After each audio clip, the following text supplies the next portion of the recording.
জন্মদিন মানে বার্থডে। কবি রবীন্দ্রনাথ ঠাকুরের। তিনি হচ্ছেন বিশ্বকবি। তিনি শুধু বাংলাতে কবিতা লেখেন নাই, ইংরেজিতেও লেখেন। এই জন্য তাকে বিশ্বকবি বলা হয়। এই জন্য তাকে বিশ্বকবি বলা হয়। তিনি আমাদের একটা, আমরা সকালবেলা অ্যাসেম্বলি করি না, কি গান গায়? আমার সোনার বাংলা গান গায়। এই সোনার বাংলা গানটাও উনি লিখেছেন। এই সোনার বাংলা গানটিও কে লিখেছেন? রবীন্দ্রনাথ ঠাকুর লিখেছেন।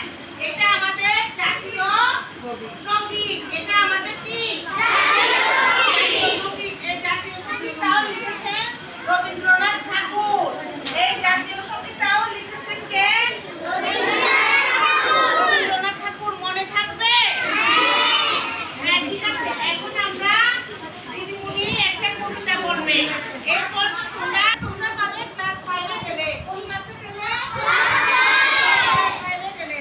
আমি ভালোবাসি আমার নদীর বাঞ্চল, শরৎকালে যে নির্জনে চোখাচোখি ঘর, যেখায় ফুটে কাশ তটের চারপাশ, শীতের দিনে বিদেশি সব ঘাসের বসবাস, কচ্ছপেরা ঘিরে রৌদ্র